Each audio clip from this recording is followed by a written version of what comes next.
Come on, man. You don't know that Steve Gutenberg, for God's sake. I returned from Los Angeles last night, and the devastation out there is catastrophic in California.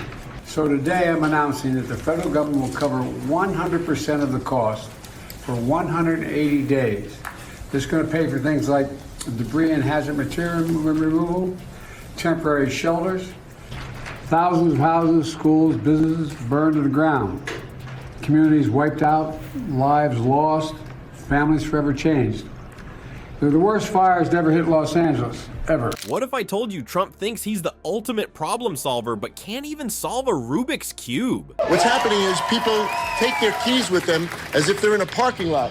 This is not a parking lot. Yeah. We really need people to move their cars. So if you leave your car in Palisades Drive, leave the key in there so a guy like me can move your car. Fortunately, our local news teams are on the ground monitoring this situation. And this, I have to say, this is the reason why LA, say what you like about LA, it is the most fun place to live anywhere on earth. You get them up there so that these fire trucks can get up there. It's really, really important. Thank you for talking to us live, sir. What's your name? My name is Steve Gutenberg. Meanwhile, Musk's out here solving real problems faster than you can say covfefe. Want to see Trump get more burned than California?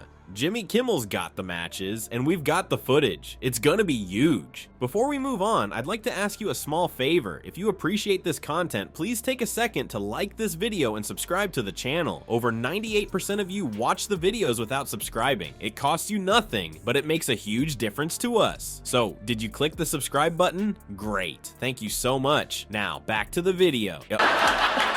We don't attract that type.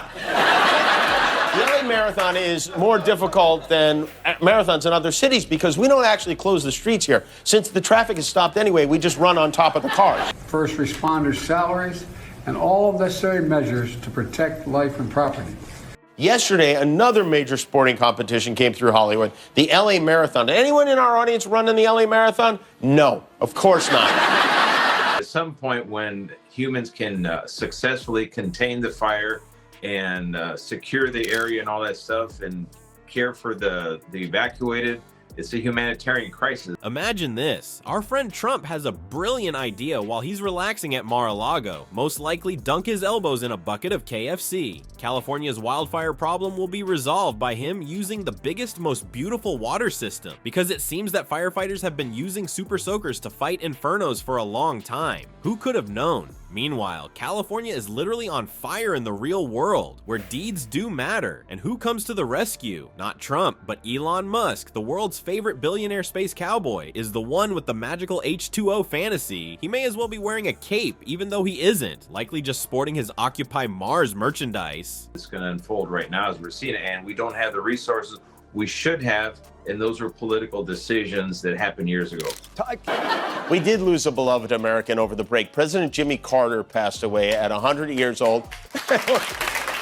Musk is genuinely contributing, while Trump is still fumbling with the spelling of firefighter on Truth Social. He is providing emergency responders with free Starlink terminals. You know, those high-end satellite internet devices that function when everything else fails. But there's still more. Our former commander-in-chief is about to face more criticism from Jimmy Kimmel, the late-night roastmaster extraordinaire. Kimmel did not mince words when he referred to Trump as a draft-dodging, tax-cheating, fake university-operating, charity-scamming, bullshit-spewing, Putin-praising, dictator-loving, one-term president. Try saying that 5 times quickly, huh?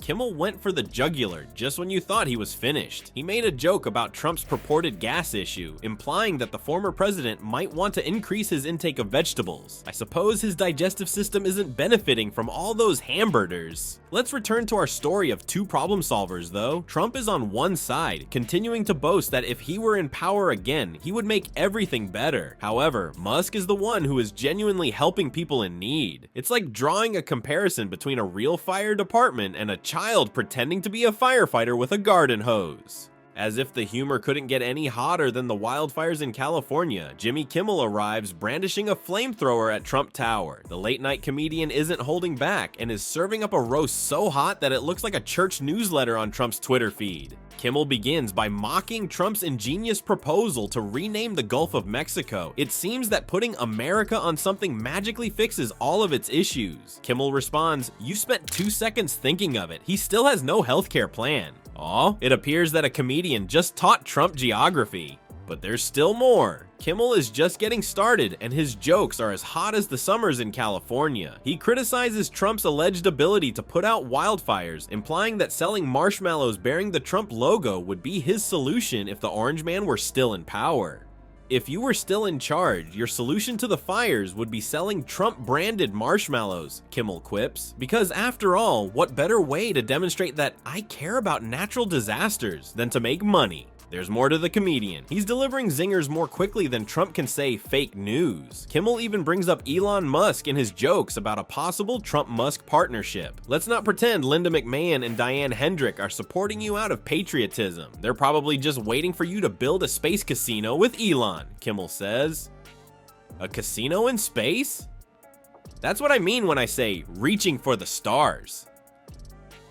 The audience is consuming Kimmel's comedic assault like it's the last bucket of KFC in Mar-a-Lago. Their laughter is more intense than Trump's at his own jokes, which speaks volumes about the caliber of Kimmel's content. When Trump is still figuring out how to open a can of beans, it's like watching a master chef prepare a gourmet meal. Kimmel isn't finished yet though. He criticizes Trump's ability to solve problems by likening it to a wrecking ball doing interior design. You're a problem solver the same way a wrecking ball is an interior designer, Kimmel says. It's a terrifyingly accurate and hilarious mental image. The comedian even gets around to criticizing Trump's firefighting skills. Kimmel jokes that Trump would likely just recommend building a golf course where the fires are, even though Musk is sending Starlink terminals to assist with the fires. If I were in charge, those fires wouldn't even exist. I'd build the biggest, most beautiful water system to stop them, Kimmel declares, expressing his inner Trump. Because you can install a large sprinkler system instead of hiring firefighters, isn't that right? What lessons have we taken away from this whole mess? Not everyone can solve problems by blowing hot air. Sometimes a rocket scientist is needed. Who knew? Some people were out there actually changing things, while others were occupied with tweeting gibberish. A campfire and a wildfire are like two different things. One is all show, while the other is really hot. Let's not overlook us ordinary Joes though. We also have a role to play. Perhaps we should get our act together instead of waiting for the next Musk miracle or grumpy Trumpy tweet. Keep abreast of local emergency services, prepare an emergency kit with snacks of course, and identify escape routes. When things get hot, it might just save our ass. It's not that complicated.